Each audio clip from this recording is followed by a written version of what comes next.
പരിശുദ്ധാത്മാവേ സഹായക, നിരന്തരമെന്നെ സഹായിക്കണേ. നിത്യവും കൂടെ വസിക്കുന്നോനേ, അഭിഷേകത്തിൻ അഗ്നി നിറച്ചിടണേ.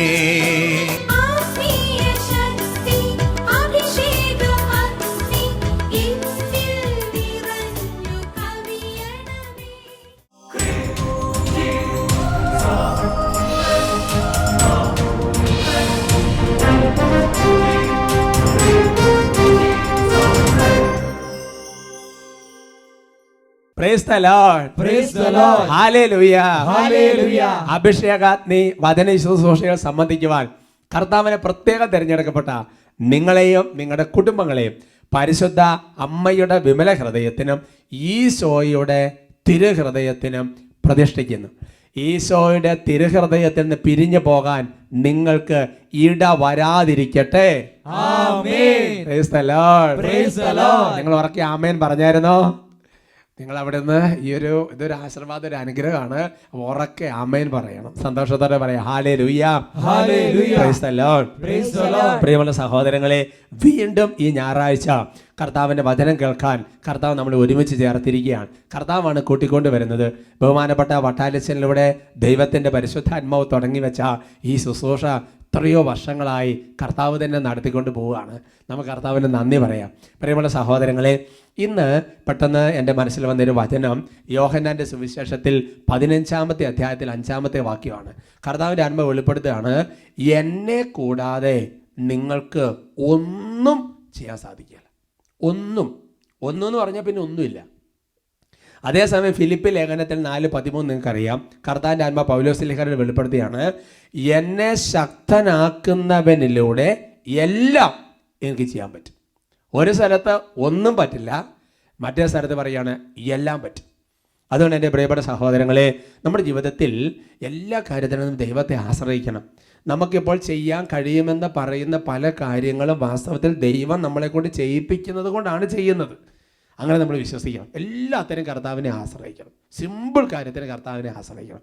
ഈ വചന ശുശ്രൂഷ സമയത്ത് നമുക്ക് കർത്താവിനെ ആശ്രയിക്കാം. എൻ്റെ സഹോദരങ്ങളെ, നമ്മുടെ ജീവിതത്തിൽ ഏത് പ്രവൃത്തിയും ചെയ്യുമ്പോൾ ദൈവത്തെ ആശ്രയിക്കുക എന്ന് പറയുന്നൊരു കൃപ ഈ പാട്ട് പാടുന്ന സമയത്ത് കർത്താവ് നമുക്ക് തരും. എഴുന്നേറ്റുന്നാലോ? കുട്ടികൾ ചാടി എഴുന്നേക്ക്. Hallelujah, hallelujah. നമുക്ക് പ്രാർത്ഥിക്കാം. Hallelujah, hallelujah, hallelujah. യേശുവേ ആരാധന, ഈശോയെ ആരാധന. കർത്താവെ സ്തുതിക്കുന്നു, ആരാധിക്കുന്നു, നന്ദി പറയുന്നു, മഹത്വപ്പെടുത്തുന്നു. ഹല ഹല ഹല ഹല ഹല ഹല ഹല. പരിശുദ്ധാത്മാവേ, ഞങ്ങളങ്ങ് ആരാധിക്കുന്നു. അപ്പസ്തോലന്മാരോട് ചേർന്ന് ആരാധിക്കുന്നു, സഭയോട് ചേർന്ന് ആരാധിക്കുന്നു, വിശുദ്ധരോട് രക്തസാക്ഷികളോട് ചേർന്ന് ആരാധിക്കുന്നു, ഈ ശുശ്രൂഷ നടത്തുന്നവരോ ആരാധിക്കുന്നു.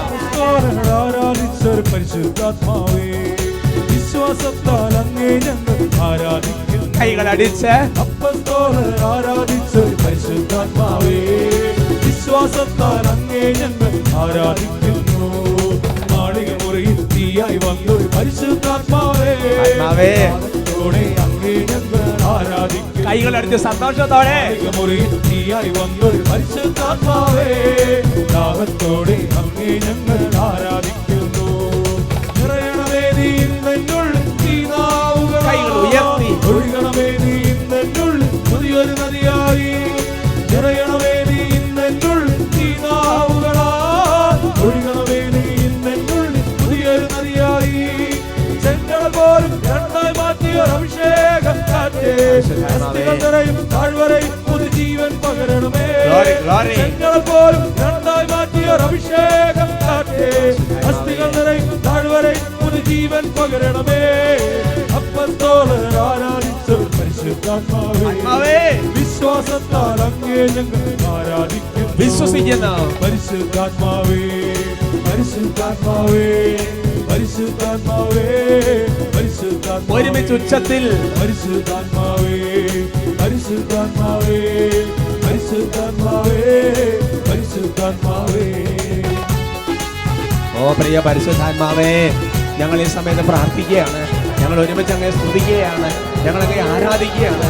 ഓ കർത്താവേ, രക്തസാക്ഷികളെ ധൈര്യപ്പെടുത്തിയ പരിശുദ്ധാത്മാവേ, പ്രതിസന്ധികളുടെ നടുവിൽ പകച്ചു നിന്ന് അപ്പസ്തോലന്മാരെ ബലപ്പെടുത്തിയ പരിശുദ്ധാത്മാവേ, ദൈവമേ, ഇന്നോളം സഭയെ നയിച്ച പരിശുദ്ധാത്മാവേ, വിശുദ്ധരെ നയിച്ച പരിശുദ്ധാത്മാവേ, ഞങ്ങളുടെ കുടുംബങ്ങളെ നയിച്ച പരിശുദ്ധാത്മാവേ, ഓ പരിശുദ്ധാത്മാവേ, ഞങ്ങളങ്ങേ സ്നേഹിക്കുന്നു, ഞങ്ങളങ്ങേ ആരാധിക്കുന്നു, ഞങ്ങളങ്ങേ മഹത്വപ്പെടുത്തുന്നു. ഓ പ്രിയ പരിശുദ്ധാത്മാവേ, ഞങ്ങളുടെ ജീവിതത്തിൽ പലപ്പോഴും പരിശുദ്ധാത്മാവിനെ വേദനിപ്പിച്ചിട്ടുണ്ട്, കരയിപ്പിച്ചിട്ടുണ്ട്, ദുഃഖിപ്പിച്ചിട്ടുണ്ട്, നിർവീര്യമാക്കിയിട്ടുണ്ട്. പരിശുദ്ധാത്മാവെ, ഞങ്ങളിപ്പോൾ പ്രാർത്ഥിക്കുകയാണ്. Give us a constant companionship, ഒരു സന്തത സഹചാരിയായി ആത്മാവെ ഞങ്ങളെ ധൈര്യപ്പെടുത്തണം. ഞങ്ങൾക്കൊന്നും ചെയ്യാൻ കഴിവില്ല കർത്താവേ, എന്നാൽ ആത്മാവ് വന്നാൽ ഞങ്ങൾക്കെല്ലാം ചെയ്യാൻ പറ്റും. ഇപ്പോൾ ഞങ്ങൾ പ്രതിസന്ധി എന്ന് കരുതുന്നതെല്ലാം വലിയ ധൈര്യവും കൃപയും ഞങ്ങൾക്ക് പരിശുദ്ധാത്മാവ് നൽകും. ആരാധിക്കുന്നു, സ്തുതിക്കുന്നു, പ്രാർത്ഥിക്കുന്നു, ദാഹിച്ച് ദാഹിച്ച് പ്രാർത്ഥിക്കുന്നു.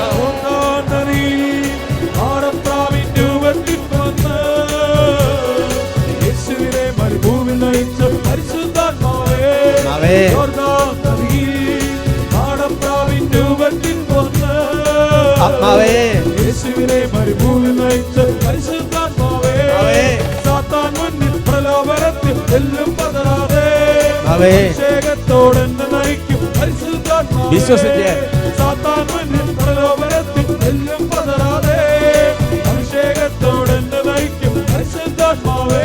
കൈകൾ ഉയർത്തി ഒഴുകണമേ നീ എന്നുൾ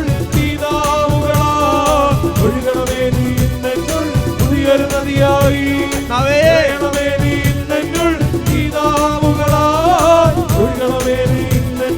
പുതിയൊരു നദിയായി ചെങ്കടൽ പോലും രണ്ടായി മാറ്റിയ അഭിഷേകം കാറ്റേ, അസ്ഥികൾ നിറയും താഴ്വരെ പുതുജീവൻ പകരണമേ. ചെങ്കടൽ പോലും രണ്ടായി മാറ്റിയ അഭിഷേകം കാറ്റേ, നിറയും താഴ്വരയും പുതുജീവൻ പകരണം. കൈകൾ അടിച്ച് നിറയണമേ നീ എന്നുൾ തീനാവുകളാ, ഒഴുകണമേ നീ എന്നുൾ പുതിയൊരു നദിയായി. നിറയണമേ നീ എന്നുൾ തീനാവുകളാ, ഒഴുകണമേ നീ എന്നുൾ പുതിയൊരു നദിയായി. പരിശുദ്ധാത്മാവേ, നിറയണമേ നീ എന്നുൾ തീനാവുകളാ. ഓ പരിശുദ്ധാത്മാവേ, ഞങ്ങൾ പ്രാർത്ഥിക്കുകയാണ്. പരിശുദ്ധാത്മാവേ, പരിശുദ്ധാത്മാവേ, ഞങ്ങൾക്ക് ആരുമില്ല. പരിശുദ്ധാത്മാവേ, അവിടുന്ന് മാത്രമേ ഉള്ള ആശ്രയം. ബലവാനെതിരെ ബലഹീനനെ സഹായിക്കാൻ പരിശുദ്ധാത്മാവ് അവിടുന്ന് മാത്രമേ ഉള്ളൂ. പരിശുദ്ധാത്മാവ് ഞങ്ങളെ സഹായിക്കണം, ഞങ്ങളെ ബലപ്പെടുത്തണം, ഞങ്ങൾക്ക് കൃപ നൽകണം. പരിശുദ്ധാത്മാവ് ഞങ്ങളെ ആശ്വസിപ്പിക്കണം, പരിശുദ്ധാത്മാവ് ഞങ്ങളെ നയിക്കണം, പരിശുദ്ധാത്മാവ് ഞങ്ങൾ വഴി കാണിച്ചു തരണം. പരിശുദ്ധാത്മാവേ, കുഞ്ഞുങ്ങൾക്ക് വേണ്ടി പ്രത്യേകം പ്രാർത്ഥിക്കുന്നു. പരിശുദ്ധാത്മാവ് ഓരോ കുഞ്ഞുങ്ങൾ വന്ന് നിറയണമേ, രൂപാന്തരപ്പെടുന്ന പരിശുദ്ധാത്മാവേ, ഓരോ വ്യക്തികളെ രൂപാന്തരപ്പെടുത്തണമേ, ഓരോ കുഞ്ഞുങ്ങളെ രൂപാന്തരപ്പെടുത്തണമേ. പരിശുദ്ധാത്മാവേ, ദൈവമേ, സ്വഭാവ വൈകല്യങ്ങളും വൈകൃതങ്ങളും ഉള്ളവർക്ക് വേണ്ടി പ്രാർത്ഥിക്കുകയാണ്. പരിശുദ്ധാത്മാവേ, ജീവിതങ്ങളെ രൂപാന്തരപ്പെടുത്തണമേ, ജീവിതങ്ങളെ രൂപാന്തരപ്പെടുത്തണമേ. ദൈവമേ, തകർന്നു കിടക്കുന്ന കുടുംബങ്ങൾക്ക് വേണ്ടി പ്രാർത്ഥിക്കുന്നു. പരിശുദ്ധാത്മാവേ, കുടുംബങ്ങളെ രൂപാന്തരപ്പെടുത്തണമേ, രൂപാന്തരപ്പെടുത്തുന്ന ആത്മാവേ, കുടുംബങ്ങളെ രൂപാന്തരപ്പെടുത്തണമേ എന്ന് പ്രാർത്ഥിക്കുന്നു. ദൈവമേ, സാവൂളിനെ പൗലോസാക്കി രൂപാന്തരപ്പെടുത്തിയ പരിശുദ്ധാത്മാവേ, ഇപ്പോൾ ഞങ്ങൾ മധ്യസ്ഥം വഹിച്ച് പ്രാർത്ഥിക്കുകയാണ്. കർത്താവ്, ഞങ്ങളുടെ വ്യക്തിത്വങ്ങളെ രൂപാന്തരപ്പെടുത്തണമേ, ഞങ്ങൾ പ്രാർത്ഥിക്കുന്ന ചില വ്യക്തികളെ രൂപാന്തരപ്പെടുത്തണമേ എന്ന് പ്രാർത്ഥിക്കുന്നു. ഓ പരിശുദ്ധാത്മാവേ, ഓ പരിശുദ്ധാത്മാവേ, ദുഃഖം അനുഭവിക്കുന്ന ഓരോരുത്തർക്കും വേണ്ടി പ്രാർത്ഥിക്കുകയാണ്. ദൈവ സന്തോഷമായി രൂപാന്തരം പ്രാപിക്കട്ടെ. നിരാശപ്പെട്ട് പ്രാർത്ഥിക്കുന്ന ഓരോരുത്തരും അനുഗ്രഹിക്കുകയാണ്. ദൈവമേ, പ്രത്യാശയായിട്ട് രൂപാന്തരം പ്രാപിക്കട്ടെ.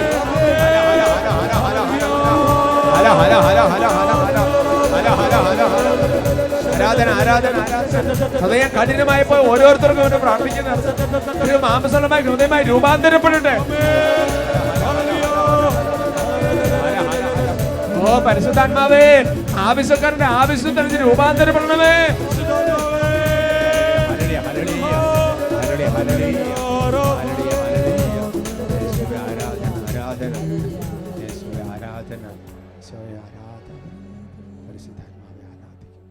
പരിശുദ്ധാത്മാവെ സ്തുതിക്കുന്നു, പരിശുദ്ധാത്മാവെ മഹത്വപ്പെടുത്തുന്നു.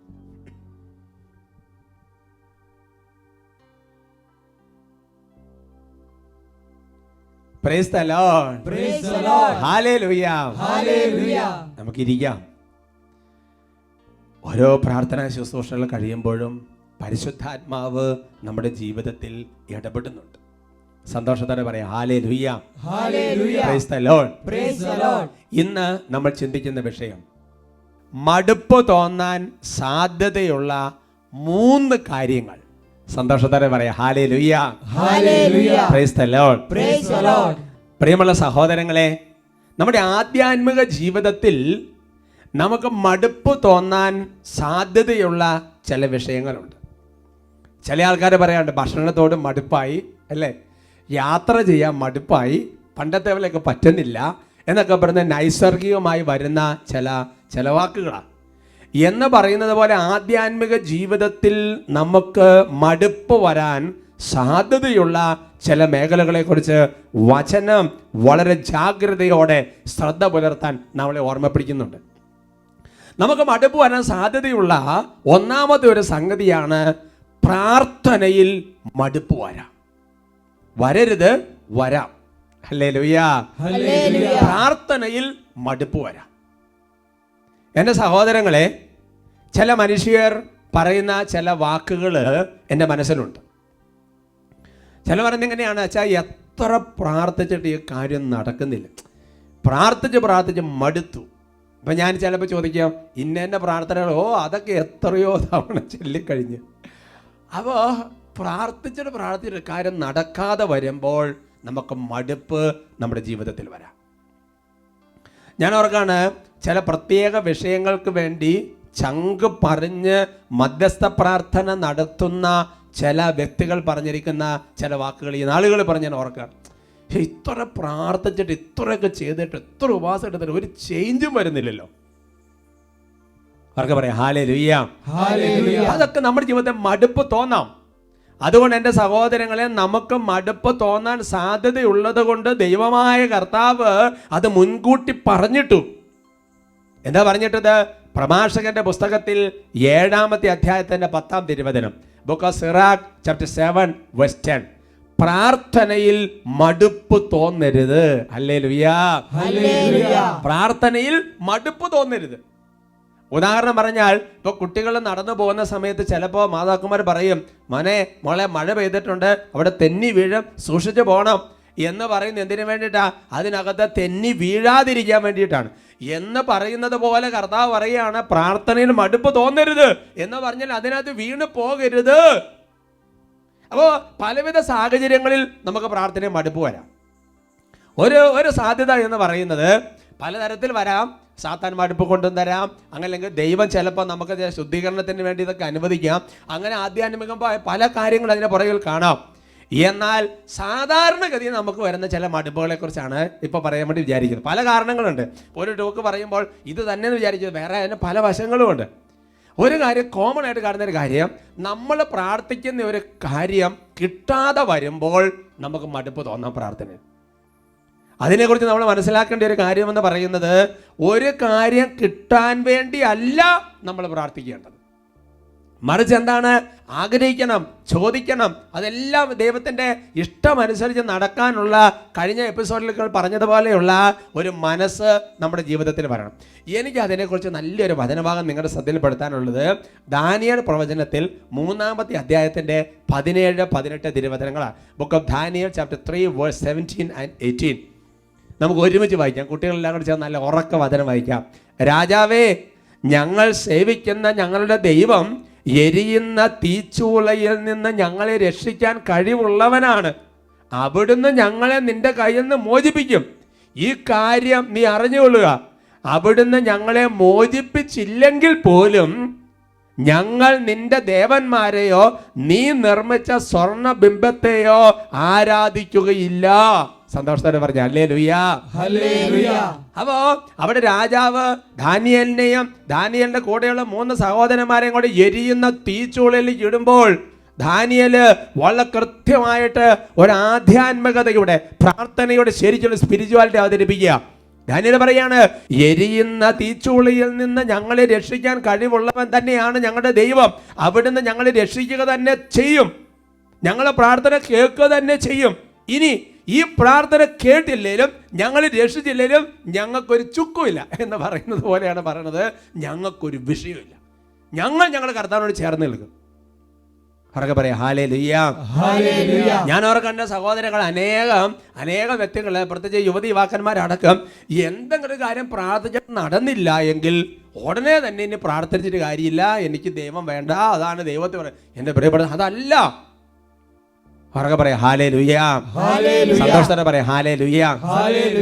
ഒരു കാര്യം പ്രാർത്ഥിച്ചാൽ നടക്കാതെ വരുമ്പോൾ, അല്ലെങ്കിൽ ചിലപ്പോൾ ഉദാഹരണം ഇത്രയും കാര്യം പ്രാർത്ഥിച്ചിട്ട് ദൈവം ഇതിനൊരു നീക്കുപോക്ക് ഉണ്ടാകുന്നില്ല എന്ന് പറയുമ്പോൾ നമ്മൾ മനസ്സിലാക്കേണ്ട കാര്യം എന്ന് പറയുന്നത്, ഇത്രയും പ്രാർത്ഥിച്ചത് കൊണ്ടാണ് ഇത്രയെങ്കിലും നിൽക്കുന്നതെന്ന് ചിന്തിക്കണം. അത് ചിന്തിക്കണ്ടേ? ഇത്രയെങ്കിലും പ്രാർത്ഥിച്ചിട്ട് ഇത്ര, അല്ലെങ്കിൽ അതിനപ്പുറത്തേക്ക് തകർച്ച വരുമായിരുന്നു, പ്രശ്നം വരുമായിരുന്നു, പ്രതിസന്ധി വരുമായിരുന്നു. ശരിയല്ലേ എൻ്റെ സഹോദരങ്ങളെ? പിശാച് ചിലപ്പോൾ നമ്മുടെ ചിന്തകളെ വിദഗ്ധമായിട്ട് കബളിപ്പിച്ച് കളയും. മറ്റൊരു മേഖല എന്ന് പറയുന്നത്, ഏതെങ്കിലും സംഗതി ചിലപ്പോൾ പ്രാർത്ഥന കിട്ടിക്കഴിഞ്ഞാൽ ചിലപ്പോൾ പ്രാർത്ഥന കൊണ്ട് കുറച്ച് കളയും. യേശയ്യാ പ്രവചനത്തിൽ 43-ാമത്തെ അധ്യായത്തിൻ്റെ 22-ാം തിരുവചനം, ബുക്ക് ഓഫ് ഐസയ്യാ ചാപ്റ്റർ 43 വേഴ്സ് 22.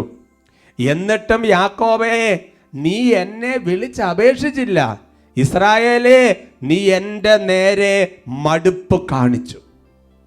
യേശയ്യാ പ്രവചനം 43-ാമത്തെ അധ്യായം മനോഹരമായ അധ്യായമാണ്.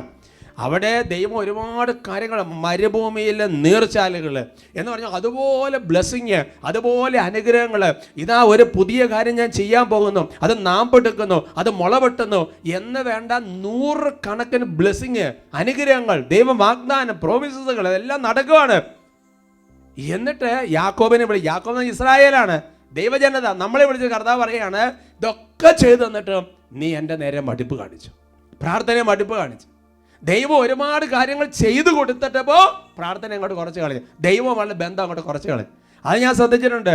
ഒരു കാര്യം നടക്കാൻ വേണ്ടി എമ്പരപ്പ പ്രാർത്ഥന, നടന്നു കഴിഞ്ഞാൽ പിന്നെ അതങ്ങോട്ട് കുറച്ച് കളയും. ഞാൻ ഓർക്കണം, കഴിഞ്ഞ നാളുകളിൽ വിദേശത്ത് ശുശ്രൂഷ ചെയ്യുന്ന ഒരു അച്ഛൻ ഒരിക്കൽ പറഞ്ഞൊരു കാര്യം എൻ്റെ മനസ്സിൽ ഓർക്കുകയാണ്. ആ അച്ഛൻ പറഞ്ഞെങ്ങനെയാണ്, അതായത് ഇവിടുന്ന് ശരിക്കും പറഞ്ഞാൽ പല കാര്യത്തിനും വിദേശത്ത് ജോലിക്കൊക്കെ വരുമ്പോൾ ആദ്യ കാലഘട്ടം വരുന്ന യുവതി യുവാക്കളായിരിക്കാം, അല്ലാത്തവരായിരിക്കാം, താമസിക്കാൻ വീടില്ല, പലതരത്തിലുള്ള പ്രശ്നങ്ങൾ. ആ കാലഘട്ടങ്ങളിൽ അച്ഛന്മാരൊക്കെ അന്വേഷിച്ച് വരുന്നു, വീടൊക്കെ ശരിയാക്കി ഹെൽപ്പ് ചെയ്ത് പലതരത്തിൽ. അതേപോലെ തന്നെ ദേവാലയത്തിൽ വരുന്ന അച്ഛൻ ഈ കാര്യത്തിന് വേണ്ടി പ്രാർത്ഥിക്കണം, ഭയങ്കരമായ സംഗതി, കോഴ്സ്, പിന്നെ എന്താണ് പറയുന്നത്, പാർട്ട് ടൈം വർക്ക്, എല്ലാത്തിനും വേണ്ടിയുള്ള പ്രാർത്ഥനകൾ വരുന്നു, ദേവാലയത്തിൽ വരുന്നു. എന്നാൽ അവർക്ക് കാര്യങ്ങളൊക്കെ ശരിയായി, താമസ സ്ഥലമായി, പാർട്ട് ടൈം ജോലി കിട്ടി, അല്ലെങ്കിൽ ശരിക്കുള്ള ജോലി കിട്ടി, എല്ലാം റെഡിയായി കഴിഞ്ഞ് കഴിഞ്ഞാൽ പിന്നെ തിരിഞ്ഞു നോക്കാൻ പോലും പറ്റാത്തൊരവസ്ഥയിലേക്ക് പോകുന്ന ചില ആൾക്കാരെ കുറിച്ച് ചില വൈദികർ വേദനയോടെ സംസാരിച്ചാണ് ഓർക്കാണ്. എന്താ സ്ഥലങ്ങളെ, കിട്ടിയാലും പ്രശ്നം, കിട്ടിയില്ലേലും പ്രശ്നം എന്നുള്ളതല്ലേ? നോക്ക് സഹോദരങ്ങളെ, ഒരുമിച്ച് പറയാം ഹല്ലേലൂയ. അതുകൊണ്ട് നമ്മൾ ജീവിതത്തിൽ മടുപ്പ്, പ്രാർത്ഥനയുടെ കാര്യത്തിൽ എൻ്റെ സഹോദരങ്ങളെ, ഈ ഭക്ഷണം ചിലപ്പോൾ ഓവറായിട്ട് കഴിച്ച് ചിലപ്പോൾ മടുപ്പ് വരും, അത് ശരിയാണ്. എന്ന് കഴിഞ്ഞാൽ എല്ലാ ദിവസവും കുറച്ചെങ്കിലും ഭക്ഷണം കഴിക്കുന്ന കാര്യത്തിൽ നമുക്ക് മടുപ്പ് വരുന്നില്ലല്ലോ എന്ന് പറയുന്നത് പോലെയാണ് നമ്മുടെ പ്രാർത്ഥന. It's necessary. അതില്ലാതെ നമുക്ക് എങ്ങനെ ജീവിക്കാൻ പറ്റുന്നത്?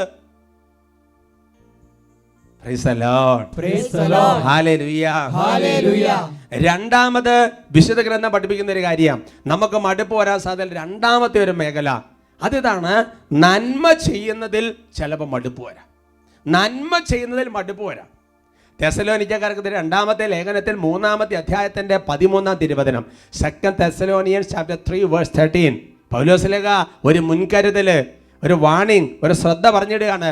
സഹോദരരെ, നന്മ പ്രവർത്തിക്കുന്നതിൽ നിങ്ങൾ നിരുത്സാഹരാകരുത്. ഹല്ലേലൂയ.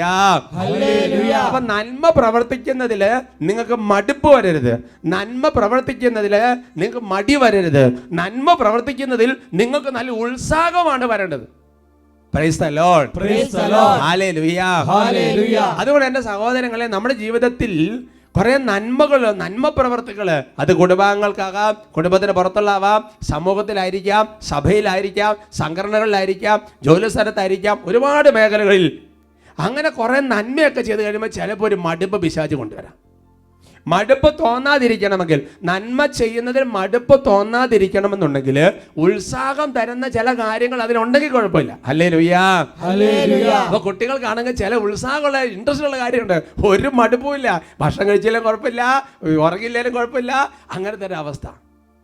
എൻ്റെ സഹോദരങ്ങളെ, എന്നാൽ ഈ അന്ന് പറഞ്ഞതുപോലെ നമ്മൾ പ്രാർത്ഥനയിൽ നമുക്ക് ഉത്സാഹം തരുന്ന ചില സംഗതികളുണ്ട്, നന്മ പ്രവർത്തിക്കുന്നതിൽ ഉത്സാഹം തരുന്ന ചില സംഗതികളുണ്ട്. ഗലാത്യ ലേഖനത്തിൽ 6-ാമത്തെ അധ്യായത്തിന്റെ 9-ാം തിരുവചനം. Letter Galatian chapter 6 verse 9. നന്മ ചെയ്യുന്നതിൽ നമുക്ക് മടുപ്പ് തോന്നാതിരിക്കട്ടെ. എന്തെന്നാൽ നമുക്ക് മടുപ്പ് തോന്നാതിരുന്നാൽ യഥാകാലം വിളവെടുക്കാം. ഹല്ലേലൂയാ. അതുകൊണ്ട് നന്മ ചെയ്യുക എന്ന് പറയുന്നത് വിത്ത് വിതയ്ക്കുന്ന പോലെയാണ്. വിത്ത് വിതച്ചുകൊണ്ടിരിക്കുക. സഭാപ്രസ്ഥാന പുസ്തകം വചനം പഠിപ്പിക്കുന്നുണ്ട്. രാവിലെ വിത്ത് വിതയ്ക്കുക, കൈ പിൻവലിക്കരുത്. വൈകുന്നേരം വിത്ത് വിതയ്ക്കുക, ഏതാണ് ഫലം പുറപ്പെടുവിക്കുന്നത് അറിയില്ല എന്ന് പറയുന്നത് പോലെ നന്മ ചെയ്തുകൊണ്ടിരുന്നാൽ അതിനൊരു കൊയ്ത്തിന്റെ കാലഘട്ടമുണ്ട് എൻ്റെ സഹോദരങ്ങളെ. ബൈബിളിലെ പ്രധാനപ്പെട്ട കൺസെപ്റ്റാണ് വിതയും കൊയ്ത്തും. എന്താ വിതയും കൊയ്ത്തും എന്ന് പറഞ്ഞാൽ? എന്ന് പറഞ്ഞപ്പോൾ ഒരു കർഷകൻ വിതയ്ക്കാൻ പോകാമെന്ന് കരുതുക. ഒരു കുറച്ച് നെല്ലോ ഗോതമ്പോ എന്തെങ്കിലും വിതച്ചു, ഒരു വാളമായിരിക്കാം, ഒരു കൊട്ടയായിരിക്കാം. എന്നാൽ അതിനെ കൊയ്ത്തിന് സമയമാകുമ്പോഴത്തേക്കും ആ വിതച്ച ഒരു കൊട്ട വിത്തല്ല കൊയ്തെടുക്കണം, 100 കണക്കിന് കൊട്ട. ഒരു ചാക്ക് വിതച്ചു ലോഡ് കണക്കിന് ചാക്ക് എന്ന് പറയുന്നത് പോലെ തന്നെയാണ് നമ്മൾ നമ്മുടെ ജീവിതത്തിൽ ചെറിയ ചെറിയ നന്മ പ്രവർത്തികൾ ചെയ്യാൻ തുടങ്ങുമ്പോൾ എൻ്റെ സഹോദരങ്ങളെ വലിയ ഒരു കൊയ്ത്ത്, വലിയൊരു വിളവെടുപ്പുണ്ടതിന്. നന്മ ചെയ്യുന്ന ഏത് കാര്യത്തിനും പ്രതിഫലമുണ്ട്. ആരൊക്കെ പറയാം ഹല്ലേലൂയ. മടുപ്പ് തോന്നാതിരിക്കണമെങ്കിൽ ഈ വിളവെടുപ്പിനെ കുറിച്ചൊരു ചിന്ത ജീവിതത്തിൽ വരണം. വിശുദ്ധ പൗലോസിന്റെ ഡയറിയിൽ 1701-ാമത്തെ ഖണ്ഡികയിൽ ഒരു കാര്യം രേഖപ്പെടുത്തിയിരിക്കുന്നത് ഈ കാര്യ സമയത്ത് നമുക്ക് ഉപകാരപ്പെടും. എന്തെങ്കിലും പൂർണ്ണമായി മനസ്സിലാക്കാനോ ഗ്രഹിക്കാനോ എനിക്ക് സ്വയമേ സാധ്യമല്ലാത്തതിനാൽ ആത്മീയ ജീവിതത്തെ പറ്റി എന്നെ പഠിപ്പിക്കാൻ കനിവുണ്ടാകണമെന്ന് ഞാൻ ഇന്ന് കർത്താവിനോട് അപേക്ഷിച്ചു. അത് പ്രധാനപ്പെട്ട കാര്യം. ദൈവത്തോട് പറയണം, കർത്താവ് എന്നെ പഠിപ്പിക്കണമേ. അങ്ങനെ പൗലോസിന്റെ ദൈവത്തെ എന്നെ ഒന്ന് പഠിപ്പിക്കണം കർത്താവ്, എനിക്കത് മനസ്സിലാക്കാൻ പറ്റുന്നില്ല. കർത്താവ് എന്നോട് പറഞ്ഞു, നിന്റെ അധ്യാപകൻ ഞാനായിരുന്നു, ഞാൻ ആകുന്നു, ഞാൻ ആയിരിക്കുകയും ചെയ്യും. ഇന്നലെയും ഇന്നും എന്നും ഒരാൾ തന്നെയായ ദൈവം. നിന്റെ ഹൃദയം എളിമയും ശാന്തതയും നിറഞ്ഞ എൻ്റെ ഹൃദയം പോലെ ആയിരിക്കാൻ പരിശ്രമിക്കുക. അവകാശങ്ങൾക്ക് വേണ്ടി ഒരിക്കലും നിലകൊള്ളണ്ട. നിനക്ക് സംഭവിക്കുന്നതെല്ലാം വലിയ ശാന്തതയോടെ ക്ഷമയോടും കൂടി സഹിക്കുക. നിഷ്കളങ്കയാണെങ്കിലും അപമാനിക്കപ്പെടുമ്പോൾ നീ സ്വയം പ്രതിരോധിക്കരുത്. മറ്റുള്ളവർ വിജയിക്കട്ടെ എന്നിട്ടൊരു ഉപദേശം കൊടുക്കും. അതാണ് നമുക്ക് ആവശ്യം. നിന്നിലെ നന്മ ചൂഷണം ചെയ്യപ്പെടുന്നുവെന്ന് കാണുമ്പോഴും നന്മയായി തന്നെ തുടരുക. ആവശ്യ സമയത്ത് ഞാൻ തന്നെ നിനക്ക് വേണ്ടി സംസാരിച്ചു കൊള്ളാം. ചിലപ്പോൾ നമ്മൾ എന്തെങ്കിലുമൊക്കെ നന്മകളൊക്കെ ചെയ്തു തുടങ്ങുമ്പോൾ ഒരു ചിന്ത വരും, ഇത് നമ്മളെ കൊണ്ട് പടിയെടുപ്പിക്കുകയാണല്ലോ, അല്ലേ, അല്ല നമ്മളെ മുതലെടുക്കാൻ വേണ്ടി പോവുകയാണല്ലോ, നമ്മളെ ചൂഷണം ചെയ്യാൻ വേണ്ടി പോവുകയാണല്ലോ എന്നൊക്കെയുള്ള പല ചിന്തകൾ വരാം. നന്മയുടെ കാര്യത്തിലാണ് ഞാൻ പറയുന്നത്, പാപത്തിൻ്റെ കാര്യത്തിൽ തിന്മയുടെ കാര്യത്തിലല്ല ഞാൻ പറയണത്, നന്മ ചെയ്യുന്ന കാര്യത്തിൽ. അപ്പം നമ്മളെ ഇങ്ങനെ പണിയിച്ച നന്മ ചെയ്യുന്ന കാര്യത്തിൽ നമ്മളെ ഇങ്ങനെ ചെയ്യുമ്പോഴും കർത്താവ് പറയുകയാണ്, വിഷമിക്കരുത്, ഇതിനൊരു പ്രതിഫലമുണ്ട്, തക്ക സമയത്ത് ഞാൻ ഇടപെട്ടോളാം. ആർക്കെ പറയാം ഹല്ലേലൂയ. വീണ്ടും എൻ്റെ സഹോദരങ്ങളെ, നമ്മുടെ ജീവിതത്തിൽ നന്മ ചെയ്യാൻ നമുക്ക് ഉത്സാഹം തരേണ്ട മറ്റൊരു സംഗതിയാണ്, ദുഷ്ടനെ കീഴ്പ്പെടുത്താൻ പറ്റും, പിശാചിനെ കീഴ്പ്പെടുത്താൻ പറ്റും. പത്രോസിലേക്ക് എഴുതിയ 1-ാമത്തെ ലേഖനത്തിൽ 3-ാമത്തെ അധ്യായത്തിന്റെ 13-ാം തിരുവചനം, ഫസ്റ്റ് പീറ്റർ ചാപ്റ്റർ 3 വേഴ്സ് 13, നന്മ ചെയ്യുന്നതിൽ നിങ്ങൾ തീക്ഷ്ണതയുള്ളവരാണെങ്കിൽ നിങ്ങളെ ഉപദ്രവിക്കാൻ ആർക്കു കഴിയും? അപ്പൊ ഇന്ന് പല തരത്തിലുള്ള തിന്മയുടെ ആക്രമണങ്ങൾക്കും പ്രലോഭനങ്ങൾക്കും മനുഷ്യൻ വീണു പോകുന്നതിന്റെ ഒരു കാരണമെന്ന് പറയുന്നത് നന്മ ചെയ്യുന്നതിനുള്ള തീക്ഷ്ണത കുറയുന്നത് കൊണ്ടാണ്. പണ്ട് ഭയങ്കര ഉത്സാഹമായിരുന്നു, ഭയങ്കര തീക്ഷ്ണതയായിരുന്നു നന്മ ചെയ്യാൻ. സമയം നോക്കിയില്ല, ആരോഗ്യം നോക്കിയില്ല, സമ്പത്ത് നോക്കിയില്ല, ഉറക്കം നോക്കിയില്ല, ഒന്നും നോക്കിയില്ല. എന്നാൽ കുറച്ച് കഴിഞ്ഞപ്പോൾ പതുക്കെ അതെല്ലാം ഇങ്ങനെ കുറഞ്ഞു വന്നു. അതോടുകൂടി പല വിധത്തിലുള്ള പാപങ്ങളിലും ചെന്ന് ചാടുന്ന വ്യക്തികളെ കാണാൻ ഇടവന്നിട്ടുണ്ട്. അതുകൊണ്ട് എൻ്റെ സഹോദരങ്ങളെ, തിന്മയെ കീഴ്പ്പെടുത്താനുള്ള എളുപ്പ മാർഗമെന്ന് പറയുന്നത് നന്മ ചെയ്യുക എന്നുള്ളതാണ്. റോമാലേഖനം 12 വചനം നിങ്ങൾക്കറിയാം, തിന്മയെ നന്മ കൊണ്ടാണ് കീഴ്പ്പെടുത്തേണ്ടത്. തോബിത്ത് 12 വചനം കൊണ്ട് നന്മ ചെയ്യുക, നിനക്ക് തിന്മ ഭവിക്കുകയില്ല. ആർക്കെ പറയാം ഹല്ലേലൂയ. വീണ്ടും നമുക്ക് മടുപ്പ് തോന്നാൻ സാധ്യതയുള്ള മറ്റൊരു സംഗതി വിശുദ്ധ ഗ്രന്ഥം പറയുന്നുണ്ട്. അതാണ് ഒരേ കാര്യം വീണ്ടും പറയുമ്പോൾ മടുപ്പ് തോന്നാം. പറയുന്നവർക്കും മടുപ്പ് തോന്നാം, കേൾക്കുന്നവർക്കും മടുപ്പ് തോന്നാം. ഫിലിപ്പി ലേഖനത്തിൽ 3-ാമത്തെ അധ്യായത്തിൽ 1-ാം തിരുവചനം ചാപ്റ്റർ 3 വേഴ്സ് 1 വായിക്കാം. എൻ്റെ സഹോദരരെ, നിങ്ങൾ കർത്താവിൽ സന്തോഷിക്കുവിൻ. ഒരേ കാര്യം വീണ്ടും എഴുതുന്നതിൽ എനിക്ക് മടുപ്പ് തോന്നുന്നില്ല. നിങ്ങൾക്ക് അത് കൂടുതൽ സുരക്ഷിതത്വം നൽകും. Price the Lord. പൗലോസ് പറയാ, ഇത് ഞാൻ കഴിഞ്ഞ ലേഖനത്തെ പ്രാവശ്യം എഴുതിയിട്ടുണ്ട്, കഴിഞ്ഞ പ്രസംഗത്തിൽ പറഞ്ഞിട്ടുണ്ടായിരുന്നു. വീണ്ടും ഞാൻ ഒന്നുകൂടെ നിങ്ങൾക്ക് ഇത് എഴുതുക. ഇത് കേൾക്കുമ്പോൾ നിങ്ങൾക്ക് മടുപ്പ് തോന്നേണ്ടതില്ല.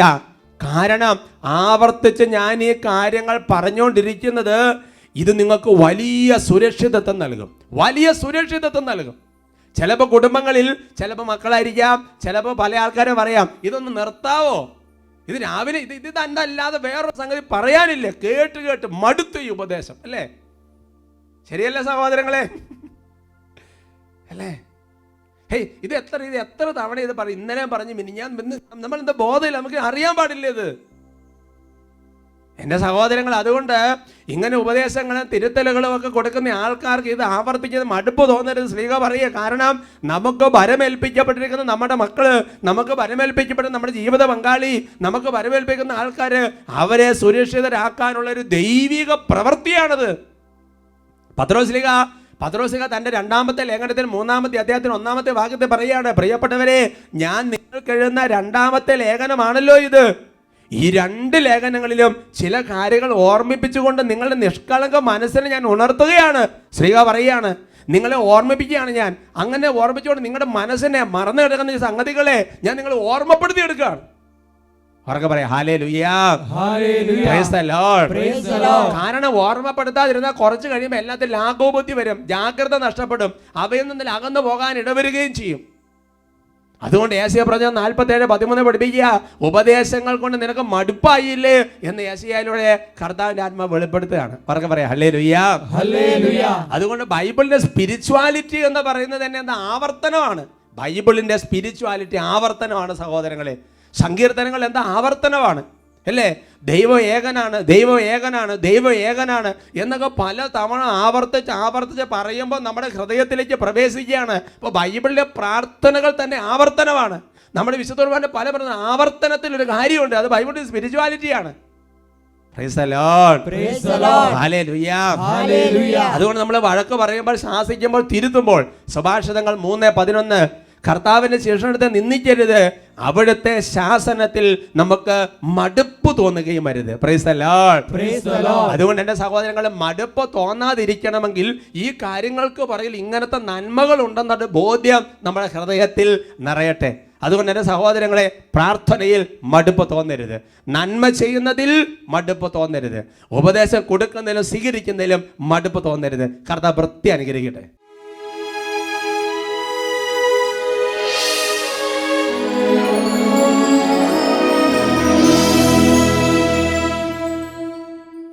കർത്താവിൻ്റെ മുൻപിൽ ശരീരവും മനസ്സും എല്ലാം ഏകാഗ്രമാക്കി പ്രാർത്ഥിക്കുക. ദൈവമേ, ജീവിതത്തിൻ്റെ പല സാഹചര്യങ്ങളിൽ പ്രാർത്ഥന നിറഞ്ഞുപോയ സാഹചര്യങ്ങളുണ്ട്. അനുഗ്രഹങ്ങൾ മദ്യം മറന്ന് ദൈവത്തെ മറന്നുപോയ സാഹചര്യങ്ങളുണ്ട്. പലതും നടക്കാതെ വന്നപ്പോൾ അങ്ങയെ വിട്ടിട്ട് പോയ സന്ദർഭങ്ങളുണ്ട്. ദൈവമേ, ഞങ്ങൾ പ്രാർത്ഥിക്കുകയാണ്. കർത്താവേ, ഞങ്ങൾ കൃപ തരണം.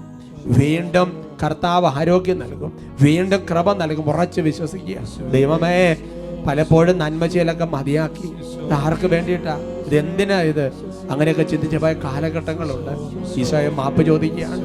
വീണ്ടും കർത്താവെ, ഞങ്ങൾ തയ്യാറാണ്, ഞങ്ങൾ കൃപ തരണം കർത്താവെ. ദൈവമേ, പല സാഹചര്യങ്ങളും പലരെ തള്ളിക്കളഞ്ഞു, ഉപദേശിച്ചിട്ട് കാര്യമില്ല, പറഞ്ഞിട്ട് കാര്യമില്ല. ദൈവമേ, ചിലപ്പോൾ ഞങ്ങൾ അങ്ങനെ പറയുന്നവരെ നിന്ദിച്ചിട്ടുണ്ട്.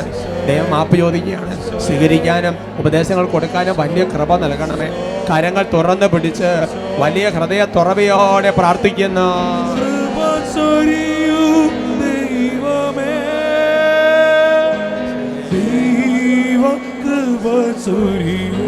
ആഗ്രഹിച്ച് പ്രാർത്ഥിക്കുന്നു.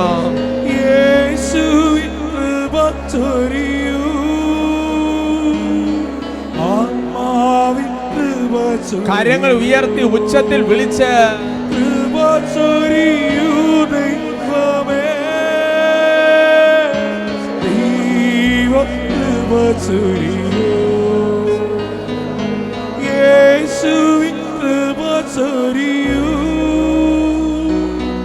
ആത്മാവിൻ കൃപ ചൊരിയൂ.